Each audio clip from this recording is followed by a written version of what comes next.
আসসালামু আলাইকুম এভরিওয়ান। আপনারা অনেকেই আমার এই পারফেক্ট টমেটো সসের রেসিপি চেয়েছিলেন। তো আপনাদের সাথে শেয়ার করব কিভাবে আপনারা বাসায় একটা পারফেক্ট দোকানের মতো টমেটো সস বানাবেন এবং সেটা সারা বছর সংরক্ষণ করে রাখতে পারবেন। চলুন এবার রেসিপিতে যাই। সস বানানোর জন্য এখানে আমি প্রায় 1.5 কেজির মতো পাকা টমেটো ধুয়ে নিয়েছি।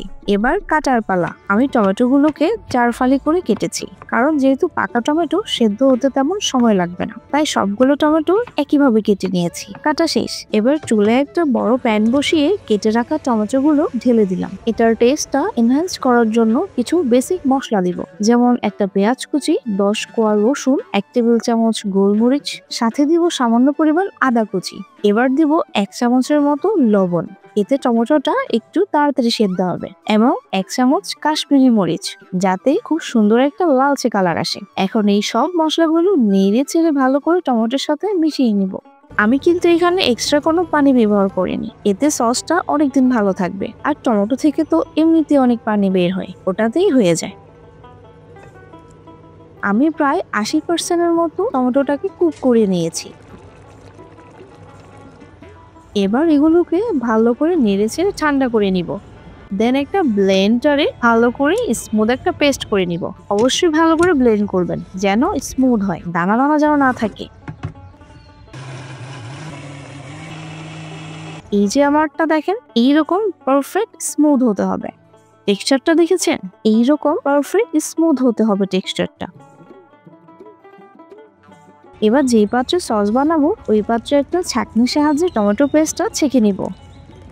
একটা স্প্যাচুলা বা চামচের সাহায্য নেবেন, এই যে আমার মতো, তাহলে খুব সহজেই ছেঁকে ফেলতে পারবেন। দেন বেঁচে যাওয়া ছাঁচগুলো ফেলে দিবেন। ছাঁকা শেষ। এবার দিব 2 কাপ চিনি। আপনারা আপনাদের টেস্ট অনুযায়ী কম বেশ করে দিবেন। চিনি দিয়ে ভালো করে নেড়ে চেড়ে মিশিয়ে নিব। এই তো খুব সুন্দরভাবে মিশে গেছে। এখন দিচ্ছি তেঁতুলের টক, কারণ আমার টমেটোগুলো একদম টক ছিল না, আর টক না হলে সসটা কিন্তু মজা লাগে না। আপনাদের টমেটো যদি টক হয় সেক্ষেত্রে ইউজ না করলেও চলবে। এবার বেশ কিছুক্ষণ জাল করে নেওয়ার পর নামানোর একটু আগে ভিনেগার দিয়ে নিব। এতে সসটা বছর জুড়ে সংরক্ষণ করতে পারবো এবং অনেক দিন পর্যন্ত এটা ভালো থাকবে। অবশ্যই ফ্রিজে রাখতে হবে কিন্তু।